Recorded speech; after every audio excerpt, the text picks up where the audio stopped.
The aroma of burning kenki filled the small mud-brick kitchen. Eric cursed under his breath in Chui as he hurriedly turned off the coal stove, tossing the ruined meal onto a banana leaf. He had planned a special dinner for their wedding anniversary, but nothing had gone right that day in their modest home in Kamawa village. Eric wiped his calloused hands on his worn cloth, glancing at the old wall clock his grandmother had left him. It was already past 8 p.m., and Jessica was still not home from her job at the regional bank in town. He tried calling her Nokia phone again, but went straight to the automated message in English, a language that still made him uncomfortable after all these years of marriage to his educated wife. "Jessica, where are you?" Eric's voice trembled as he left another voicemail. "It's our anniversary. I've been waiting all evening under this kerosene lamp. Please call me back." He hung up, sinking into their only plastic chair in the tiny living room. The silence of their one-bedroom house felt heavy, oppressive. Hours crawled by like a wounded animal. Finally, Eric heard the familiar sound of Jessica's high heels clicking on the concrete steps. She walked in, her bank uniform slightly wrinkled, her weave perfectly styled despite the long day. She looked genuinely surprised to see him sitting there, as if she hadn't expected him to wait up. "Where have you been?" Eric asked in English, trying to keep his voice steady despite his limited vocabulary in her preferred language. Jessica sighed, switching to Chui with a condescending tone. "Work ran late, and then I had drinks with some colleagues at the Golden Tulip." "What's the big deal, Eric?" "The big deal, Jessica? It's our anniversary." Eric's voice cracked, the hurt evident despite the language barrier that always made him feel small. Jessica's face remained impassive, her education and city job having created a wall between them over the years. "Oh, I forgot. Sorry." The apology fell hollow, and Eric knew there was more to the story. He could feel it in his bones, a creeping sense of dread that gnawed at his farmer's heart. "Are you seeing someone else?" The question slipped out in Chui before he could stop it. Jessica's eyes widened, caught off guard. She quickly masked her expression, shaking her head. "Don't be ridiculous, Eric. You're overthinking things. Your village mentality is showing again." That night, as Eric lay on their thin mattress beside Jessica, who was already fast asleep, he couldn't shake the feeling that everything was about to change. Little did he know, this was only the beginning of a journey that would shatter his simple village world. The following morning, Eric woke to an empty bed. Jessica had left early for work, or so her note claimed. He stared at the hastily scribbled words in English, words he had to sound out slowly. As he tended to his small plot of cassava and plantain behind their house, his ancient phone buzzed. It was a text from Mark, his childhood best friend who had left Kamal years ago to make his fortune in Accra. "Akwaba, my brother. I'm back in the village. Big business has been good to me. Let's catch up at Mama Kojua's spot tomorrow."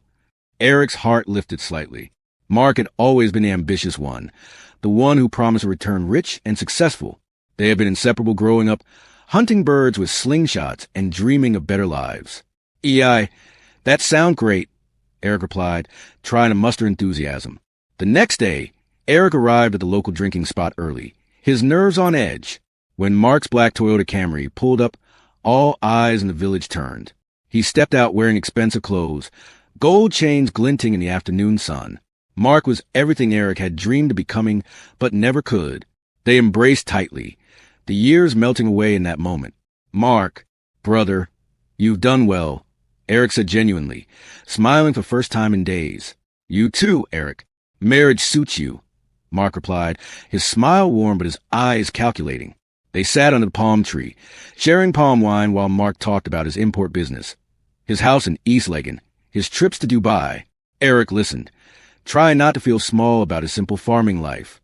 But Mark noticed the shadows under Eric's eyes, the way his smile didn't quite reach them. "Is everything okay, brother? You seem troubled." Eric hesitated, then sighed. "It's Jessica. Things haven't been great between us lately. I don't know. I just feel like she's pulling away. Maybe because I'm not successful like you." Mark reached across the wooden table, squeezing Eric's shoulder.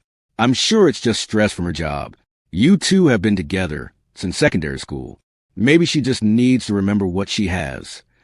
As they continued drinking, Mark kept asking subtle questions about Jessica, her work schedule, her friends, her dreams. Eric, grateful for someone to confide in, shared everything. "She comes home so late now," Eric admitted, always talking about her educated colleagues, how different they are from people like me. What do you mean, people like you? Mark's voice carried a dangerous edge. You know, village people. Farmers. Uneducated. Eric's voice was barely above a whisper. Mark leaned back, studying his childhood friend. Eric, you're a good man. If Jessica can't see that, maybe she's not the woman for you. Something in Mark's tone made Eric look up sharply, but Mark was already changing the subject, asking if he could meet Jessica soon. I'd love to see how she's grown up. Remember how we used to tease her when she was at Skinny Girl in Form 2? Eric nodded, but a strange thought crossed his mind. Mark's interest in Jessica seemed intense. He shook his head, dismissing the idea. Mark was his best friend, and Jessica was his wife. He was just being paranoid. Or was he? A week passed, and things between Eric and Jessica didn't improve. She was still distant, coming home even later, and their conversations had become stilted, filled with awkward silences and her barely concealed impatience with his limited English. One evening, Eric made a decision. He couldn't keep ignoring the signs. After Jessica left for what she claimed was another work function, Eric decided to visit Mark at the small house he was renting in the village center. When he arrived, Mark answered the door quickly, as if he'd been expecting someone else. There was something guilty in his expression, something that made Eric's stomach turn. Eric, what brings you here so late? Mark, I need to ask you something, and I need you to be honest with me. They sat in Mark's modern living room, so different from Eric's humble home, and Mark poured them both expensive whiskey. Is there something going on between you and Jessica? Mark's eyes widened, clearly taken aback by the direct question. He set down his glass, his expression a mix of surprise and something else Eric couldn't quite identify. Eric, why would you think that? Please, Mark, I've seen how you ask about her, how your eyes light up when you mention her name. I need to know the truth. Mark hesitated, his eyes darting away from Eric's intense gaze.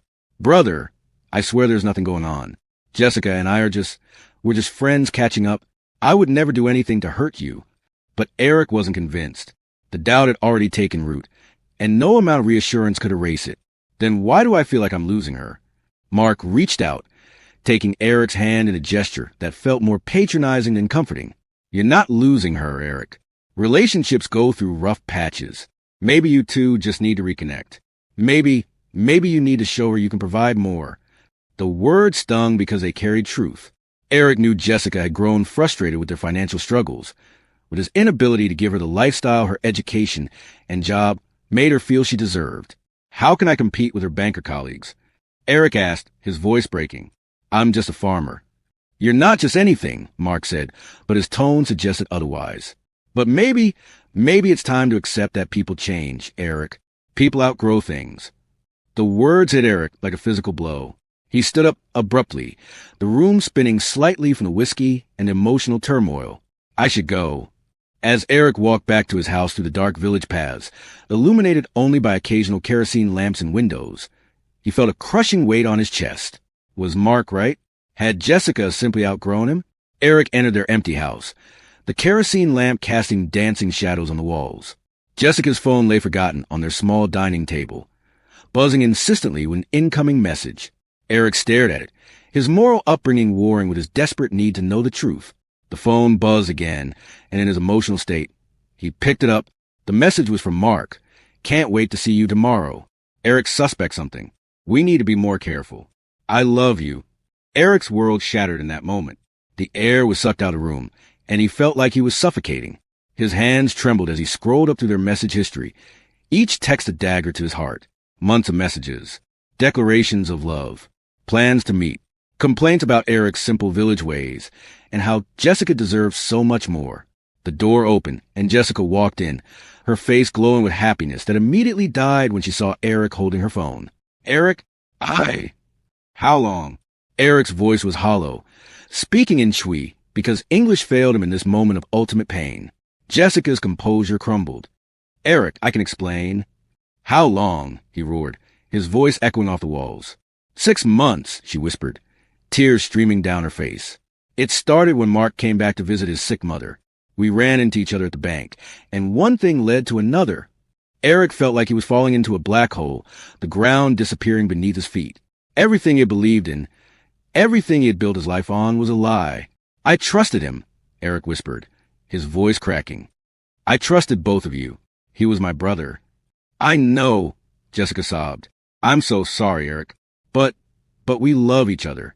We want to be together. The casualness with which she delivered this final blow made Eric stagger backward. Get out, he said quietly. Eric, please. Get out, he screamed, his voice breaking. Both of you, get out of my house. Get out of my life. The next morning, the entire village buzzed with whispers. News traveled fast in Kamau, and everyone had heard the shouting from Eric's house the night before. Eric hadn't slept. He sat outside his house on a wooden stool, staring at the sunrise over the hills, his heart numb with pain and betrayal. When he saw Mark's Toyota pulling up, Eric stood slowly, his farmer's hands clenched into fists. Mark got out of the car cautiously, clearly unsure of what to expect. Eric, brother, let me explain. Don't call me brother, Eric said quietly, his voice carrying a deadly calm. Brothers don't do what you did. Look, I never meant for it to happen. Jessica and I, we just connected. We have so much in common. We're both educated. We both want more from life. More from life. Eric's voice rose. What about loyalty? What about friendship? What about the oath we swore as children to always protect each other? Mark's facade of guilt was slipping, revealing something uglier underneath. Eric, be realistic. Jessica was always going to outgrow this place. Outgrow? You. I can give her the life she deserves. The life you never could. The words hit Eric like physical blows, but they also sparked something new inside him. A burning rage that gave him strength. You're right, Eric said quietly. I can't give her designer clothes or fancy cars or trips to Dubai, but I could give her something you never will.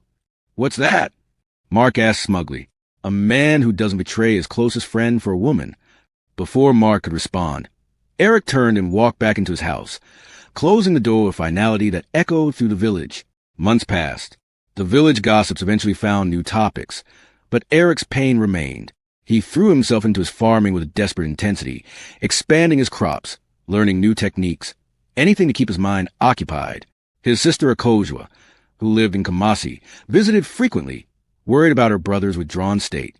Eric, you can't keep living like this, she said one afternoon as they sat under the mango tree behind his house.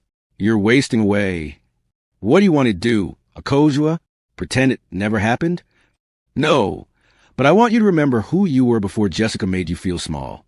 You were the kindest, strongest man in this village. Don't let their betrayal change that. Slowly, with Akojua's support, Eric began to heal. He started attending church again, reconnected with old friends, and even began teaching farming techniques to younger men in the village. One day, at a wedding in the neighboring village of Agona, Eric met Grace, a teacher who had just returned from studying in Cape Coast. She was beautiful, intelligent, but most importantly, she saw worth in Eric's simple, honest way of life. You have kind eyes, she told him as they danced to high-life music under the stars. And strong hands. Those are rare qualities. Their courtship was slow and gentle. Grace understood that Eric was healing from deep wounds, and she was patient. Unlike Jessica, Grace celebrated Eric's connection to the land, his community values, his generous heart. A year later, they married in a ceremony that brought together both villages.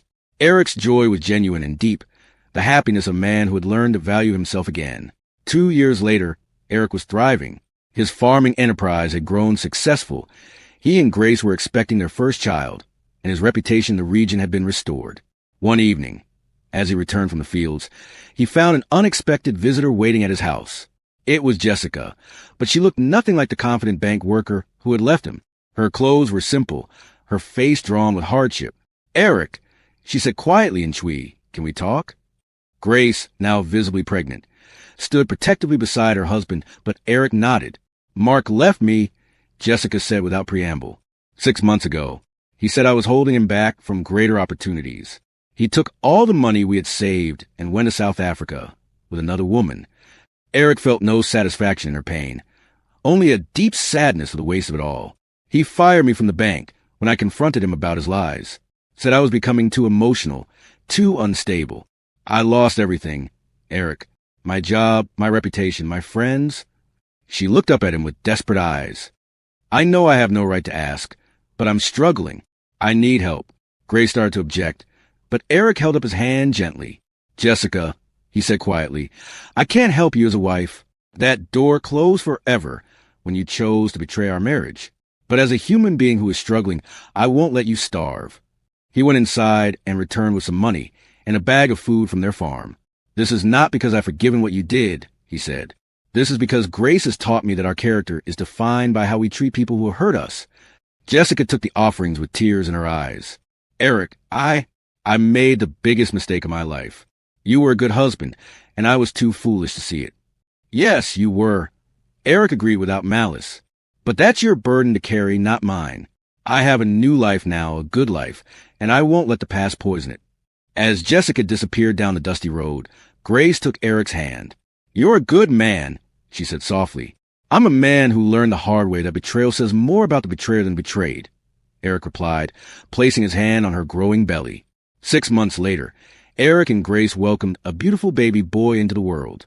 As Eric held his son for the first time in the same village where he had once felt so small and worthless, he knew that everything he had gone through had led him to this moment of pure joy.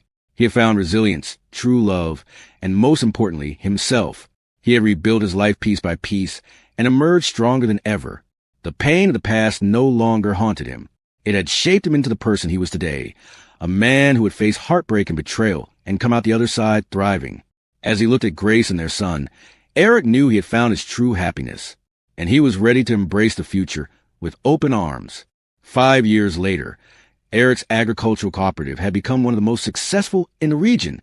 He and Grace had 3 children and were pillars of their community. Mark's import business had collapsed amid fraud allegations, and he had returned to Ghana bankrupt and alone. Jessica had moved to Accra, working odd jobs and never recovering from the choices that had cost her everything. But Eric rarely thought about them anymore. He was too busy living his blessed life to dwell on the shadows of his past. As the Akan proverb says, "It is not wrong to go back for that which you have forgotten." But Eric had learned that sometimes the best thing you can do is leave the past behind and build something entirely new. And that's exactly what he did.